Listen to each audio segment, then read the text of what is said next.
Hello guys, it's me Riyas. പണം വരുന്ന പല വഴികളുണ്ട്. ആ വഴികളൊന്ന് പരിചയപ്പെട്ടാലോ? നമ്മൾ സ്കൂളിൽ പോകുന്നു, ശേഷം കോളേജിൽ പോകുന്നു. എന്നാൽ നമുക്ക് അത്യാവശ്യമുള്ള പണം എങ്ങനെ വരുന്നു എന്നുള്ളത് ഈ സ്കൂളിൽ നിന്നോ കോളേജിൽ നിന്നോ നമ്മളെ പഠിപ്പിക്കുന്നില്ല. നമ്മുടെ ജീവിതത്തിൽ ആവശ്യമില്ലാത്ത പലതും നമ്മളെ സ്കൂളിൽ നിന്ന് പഠിക്കുന്നുണ്ട്. എന്നാൽ ജീവിതത്തിൽ ഏറ്റവും ആവശ്യമായുള്ള പണം എന്നത് നമ്മളെ പഠിപ്പിക്കുന്നില്ല. അതുതന്നെയാണ് നമ്മൾ ഇന്ന് പഠിക്കാൻ പോകുന്നത്. അതെ, പണം ഒരു വ്യക്തിയിലേക്ക് എങ്ങനെ വരുന്നു, അത് ഏതൊക്കെ വഴിയിലൂടെയാണ്. ഈ പറയുന്നതിൽ നിങ്ങളുടെ വരുമാനം ഏതാണ്, ഇല്ലെങ്കിൽ നിങ്ങളിലേക്ക് പണം വരുന്നത് ഏത് വഴിയാണെന്ന് നിങ്ങൾ കണ്ടെത്തുക. അത് താഴെ കമൻറ്റ് ചെയ്യുക. വീഡിയോ ഇഷ്ടപ്പെട്ടാൽ ലൈക്ക് ചെയ്യുക, ഇഷ്ടപ്പെട്ടാൽ ഡിസ്ലൈക്ക് ചെയ്യുക. ചാനൽ സബ്സ്ക്രൈബ് ചെയ്ത് കഴിഞ്ഞാൽ ഇതുപോലുള്ള അറിവുകൾ നിങ്ങൾക്ക് ലഭിക്കുന്നതായിരിക്കും. അപ്പോൾ വീഡിയോയിലേക്ക്. ഇതാണ് ആ പല വഴികൾ. ഇ എന്ന് ഉദ്ദേശിക്കുന്നത് എംപ്ലോയി എന്നും എസ് എന്ന് ഉദ്ദേശിക്കുന്നത് സെൽഫ് എംപ്ലോയിയും എന്നാണ്. ബി എന്ന് ഉദ്ദേശിക്കുന്നത് ബിസിനസ് ഓണേഴ്സ് എന്നും ഐ എന്ന് ഉദ്ദേശിക്കുന്നത് ഇൻവെസ്റ്റർ എന്നുമാണ്. ഇ എന്ന് നമുക്കെല്ലാവർക്കും അറിയാം, ഒരു ജോലിക്കാരനാണ്. അതെ, ഒരു സൂപ്പർ മാർക്കറ്റിൽ ജോലി ചെയ്യുന്നു. അദ്ദേഹത്തിന് മുകളിൽ ഒരു ബോസ് ഉണ്ട്. അതെ, ആ സൂപ്പർ മാർക്കറ്റിൻ്റെ ഓണർ. അപ്പോൾ ഇദ്ദേഹത്തിന് മാസം സാലറി കൊടുക്കുന്നു. ഈ ജോലിക്കാരൻ അദ്ദേഹത്തിൻ്റെ സമയവും അറിവും ആ സൂപ്പർ മാർക്കറ്റിനായി നൽകുന്നു. അദ്ദേഹം അതിന് സാലറി കൊടുക്കുന്നു. ഇദ്ദേഹമാണ് എംപ്ലോയി. ഇദ്ദേഹം ഒരു മാസം ലീവ് എടുത്തു കഴിഞ്ഞാൽ ഇദ്ദേഹത്തിന് വരുമാനം ഉണ്ടാകില്ല. അതെ, ഇദ്ദേഹം ഒരു മാസം ലീവ് എടുത്തു കഴിഞ്ഞാൽ ഇദ്ദേഹത്തിൻ്റെ ഒരു മാസത്തെ സാലറി കട്ടാവും. അപ്പോൾ ഇദ്ദേഹം ജോലി ചെയ്താൽ മാത്രമേ ഇദ്ദേഹത്തിന് വരുമാനം ലഭിക്കുകയുള്ളൂ. അപ്പോൾ ഇദ്ദേഹത്തിന് മുകളിലൊരു ബോസ് ഉണ്ട് സാലറി നൽകാൻ. അപ്പോൾ ഇങ്ങനെയുള്ളവരെയാണ് നമ്മൾ എംപ്ലോയി എന്ന് വിളിക്കുന്നത്. അപ്പോൾ രണ്ടാമത്തതാണ് സെൽഫ് എംപ്ലോയി എന്നുള്ളത്. സെൽഫ് എംപ്ലോയി എന്ന് വെച്ച് കഴിഞ്ഞാൽ ഇദ്ദേഹത്തിന് ചിലപ്പോൾ ഒരു ചെറിയ കടയുണ്ടാവും, ഇദ്ദേഹത്തിൻ്റെ തന്നെ ഓണറിലുള്ള ഒരു കടയുണ്ടാവും. അതല്ലെങ്കിൽ ഇദ്ദേഹം ഒരു സർവീസ് സെൻറ്റർ നടത്തുന്ന ഒരു വ്യക്തിയാവാം. പക്ഷേ ഇദ്ദേഹം അവിടുത്തെ സെൽഫ് എംപ്ലോയി ആണ്. അതെ, ഇദ്ദേഹത്തിന് മുകളിലൊരു ബോസ് ഇല്ല. പക്ഷേ ഇദ്ദേഹം തന്നെയാണ് അവിടുത്തെ ബോസ്. പക്ഷേ ഇദ്ദേഹം ഒരു സെൽഫ് എംപ്ലോയി ആണ്. കാരണം അദ്ദേഹം രാവിലെ വരുന്നു, ഷോപ്പിൻ്റെ ഷട്ടർ ഓപ്പൺ ചെയ്യുന്നു, രാത്രി പോകുമ്പോൾ അവിടുത്തെ ഷട്ടർ ക്ലോസ് ചെയ്യുന്നു. അപ്പോൾ ഇദ്ദേഹമാണ് എല്ലാ കാര്യവും മാനേജ് ചെയ്യുന്നത്. ഇദ്ദേഹം ഒരു മാസം ആ ഷോപ്പിലില്ലെങ്കിൽ ആ ബിസിനസ് മുന്നോട്ട് പോവുകയില്ല. അപ്പോൾ ഇദ്ദേഹമാണ് സെൽഫ് എംപ്ലോയ്. ശരിക്കും ഇദ്ദേഹം ഒരു ബിസിനസ് ഓണറാണ്. പക്ഷെങ്കിൽ ഇദ്ദേഹം ഇല്ലെങ്കിൽ ആ ബിസിനസ് മുന്നോട്ട് പോവുകയില്ല. അതുകൊണ്ടാണ് ഇദ്ദേഹം സെൽഫ് എംപ്ലോയ് ആവുന്നത്. കാരണം ഇദ്ദേഹത്തിന് സാലറി കൊടുക്കാൻ ഒരു ബോസ് ഇല്ല. പക്ഷെങ്കിൽ ഇദ്ദേഹം ഒരു എംപ്ലോയി തന്നെയാണ്. അതെ, സെൽഫ് എംപ്ലോയ്.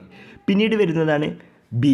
അതെ, ബിസിനസ് ഓണേഴ്സ്. നമുക്കറിയാം, ബിസിനസ് ഓണേഴ്സ് എന്ന് വെച്ച് കഴിഞ്ഞാൽ ഒരു സ്വന്തമായി സൂപ്പർ മാർക്കറ്റ് ഉള്ള ആളാണ് ബിസിനസ് ഓണേഴ്സ്. ഇദ്ദേഹം ഇല്ലെങ്കിലും ഇദ്ദേഹത്തിൻ്റെ ബിസിനസ് മുന്നോട്ട് പോകും. അത് എങ്ങനെയാണെന്ന് വെച്ച് കഴിഞ്ഞാൽ ഇദ്ദേഹത്തിന് താഴെ ഒരുപാട് ജോലിക്കാരുണ്ട്. അതെ, അവിടുത്തെ മാർക്കറ്റിംഗ് കാര്യങ്ങളൊക്കെ നോക്കി നടത്തുന്ന ഒരു ജോലിക്കാരുണ്ടാവും, സെയിൽസുകാരുണ്ടാവും, അതല്ലെങ്കിൽ പിന്നെ അക്കൗണ്ടിങ്ങും കാര്യങ്ങളും നോക്കി നടത്തുന്ന ഒരു ജോലിക്കാരുണ്ടാവും. അങ്ങനെ ഒരുപാട് ജോലിക്കാർ ഇദ്ദേഹം ശമ്പളം കൊടുത്ത് നിർത്തിയിട്ടുണ്ടാവും. ഇദ്ദേഹം ഒരു മാസം ദുബായിൽ പോകുന്നു, ഇല്ലെങ്കിൽ മറ്റേതെങ്കിലും ഒരു കൺട്രിയിൽ പോകുന്നു. ആ സമയമൊക്കെ ഇദ്ദേഹത്തിന് വരുമാനം കിട്ടുന്നു. ഇല്ലെങ്കിൽ ഇദ്ദേഹം ഒരു മാസം റെസ്റ്റ് നിൽക്കുന്നു. ആ സമയമൊക്കെ ഇദ്ദേഹത്തിന് വരുമാനം ലഭിക്കും. ഇവരുടെ വരുമാനം, ഈ ഒരു ബിസിനസ് ഓണറിൻ്റെ വരുമാനം സ്റ്റോപ്പ് ആവുന്നില്ല. കാരണം ഇദ്ദേഹത്തിന് താഴെ ഒരുപാട് ജോലിക്കാരുണ്ട്. നേരത്തെ പറഞ്ഞ വ്യക്തിയുടെ ഇല്ലെങ്കിൽ ബിസിനസ് മുന്നോട്ട് പോകില്ല. അതുകൊണ്ടാണ് അദ്ദേഹം സെൽഫ് എംപ്ലോയി ആണ്. എല്ലാ കാര്യവും നോക്കി നടത്തുന്നത്, A to Z കാര്യങ്ങൾ നോക്കി നടത്തുന്നത് അദ്ദേഹമാണ്. അതുകൊണ്ടാണ് സെൽഫ് എംപ്ലോയി ആവുന്നത്. എന്നാൽ ഈ ഒരു ബിസിനസ് ഓണർ ഒന്നും തന്നെ നോക്കി നടത്തുന്നില്ല. അതെ, അതിന് എല്ലാത്തിനും കഴിവുള്ള ഓരോരുത്തരെയും അദ്ദേഹം ജോലിക്കാരാക്കിയിട്ടുണ്ട്. അവരത് വളരെ മനോഹരമായിട്ട് നോക്കി നടത്തും. അവരാണ് ബിസിനസ് ഓണേഴ്സ്. പിന്നീട് വരുന്നതാണ് ഐ എന്ന് ഉദ്ദേശിക്കുന്നത് ഇൻവെസ്റ്റർ എന്നാണ്. ഇൻവെസ്റ്റർ എന്ന് വെച്ച് കഴിഞ്ഞാൽ ഇപ്പോൾ എവിടെയെങ്കിലും പണം നിക്ഷേപിക്കുന്ന ഒരു വ്യക്തി എന്ന് വെച്ച് കഴിഞ്ഞാൽ ഇപ്പോൾ ടൗണിൽ ഒരു സ്ഥലം വാങ്ങുന്നു, അവിടെ ബിൽഡിംഗ് എടുക്കുന്നു. മൊത്തം 10 കോടി രൂപയാണ് അവിടെ ഇൻവെസ്റ്റ് ചെയ്യുന്നത്, സ്ഥലം വാങ്ങാനും അതേപോലെ ബിൽഡിംഗ് എടുക്കാനും വേണ്ടി. അവിടെ ബിൽഡിംഗ് എടുത്ത് അവിടെ റൂംസ് ഒരുപാടുണ്ട്. അപ്പോൾ ഈ റൂം പലർക്കും ബിസിനസ് ചെയ്യാനുള്ളൊരു സ്പേസ് അദ്ദേഹം കൊടുക്കുന്നു. ഇത് റെൻറ്റാണ്. അപ്പോൾ മാസം ഇതിൻ്റെ റെൻറ്റ് അവർ തീരുമാനിക്കുന്ന ഡേറ്റിൽ അയാൾക്ക് ആ റെൻറ്റ് അദ്ദേഹത്തിൻ്റെ അക്കൗണ്ടിൽ ലഭിച്ചുകൊണ്ടിരിക്കും. അതെ, മാസം ചിലപ്പോൾ ഒരു 5 ലക്ഷം രൂപ അദ്ദേഹത്തിന് ലഭിക്കുന്നു കരുതാം. ഈ വരുമാനം അദ്ദേഹത്തിന് എപ്പോഴും ലഭിച്ചുകൊണ്ടിരിക്കും. നേരത്തെ പറഞ്ഞ പോലെ ഇദ്ദേഹം ടൂറിലാണെങ്കിലും ഇദ്ദേഹം വീട്ടിലാണെങ്കിലും എപ്പോഴാണെങ്കിലും ഇദ്ദേഹത്തിന് ആ പണം ലഭിച്ചുകൊണ്ടിരിക്കുന്നു. ഇൻവെസ്റ്റേഴ്സിന് പണം വരുന്നത് ഇദ്ദേഹമല്ല അവിടെ ജോലി ചെയ്യുന്നത്, അവിടെ വൺ ടൈം ഇൻവെസ്റ്റ് ആണ്. അതിനുശേഷം അദ്ദേഹത്തിന് വീണ്ടും പണം നൽകുന്നത് പണം തന്നെയാണ്. അതെ, പണം പണിയെടുക്കുകയാണ് അവിടെ. ആ പണം പണിയെടുത്ത് അദ്ദേഹത്തിന് വരുമാനം എത്തിച്ചുകൊണ്ടിരിക്കുന്നു. ഈ പണമാണ് പാസീവ് ഇൻകം എന്നുള്ളത്. അപ്പോൾ നമ്മൾ 4 തരം പണം വരുന്ന വഴികൾ നോക്കി. ഇനി 2 തരം ഇൻകം ഒരു വ്യക്തിക്ക് ഉണ്ടാവും. അതെ, അത് ഏതൊക്കെയാണെന്ന് നോക്കാം. ഇതിൽ നിങ്ങളുടെ ഇൻകം ഏതാണെന്ന് നോക്കാം. അപ്പോൾ 2 തരം വരുമാനമാണുള്ളത് ഒരു വ്യക്തിക്ക്.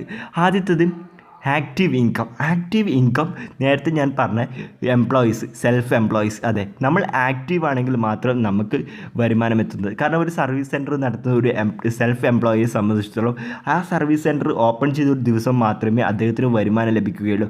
അദ്ദേഹത്തിന് ഒരു അസുഖമാണെങ്കിൽ അദ്ദേഹത്തിന് തുറക്കാൻ പറ്റിയില്ലെങ്കിൽ അദ്ദേഹത്തിൻ്റെ വരുമാനം ആ ദിവസത്തെ അവിടെ സ്റ്റോപ്പാവും. അതല്ലെങ്കിൽ ഹർത്താൽ ദിവസം അത് അവിടെ സ്റ്റോപ്പാവും. എന്നാൽ അതുപോലെ തന്നെയാണ് ഒരു എംപ്ലോയി ഒരു മാസം ലീവ് എടുത്തു കഴിഞ്ഞാൽ അദ്ദേഹത്തിന് വരുമാനം നിൽക്കും. എന്നാൽ പാസീവ് ഇൻകം എന്ന് പറയുന്ന വ്യക്തിക്ക് എപ്പോഴും വരുമാനം ലഭിച്ചുകൊണ്ടിരിക്കും.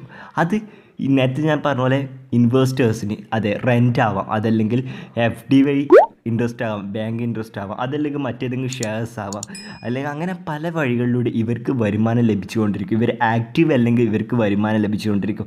അത് ചിലപ്പോൾ ആപ്ലിക്കേഷൻ ഡെവലപ്പ് ചെയ്ത് വഴി അഡ്വർടൈസ്മെൻറ്റ് പ്ലേ ചെയ്ത് വഴിയായിരിക്കും ഇവർക്ക് റവന്യൂ ലഭിച്ചുകൊണ്ടിരിക്കുക.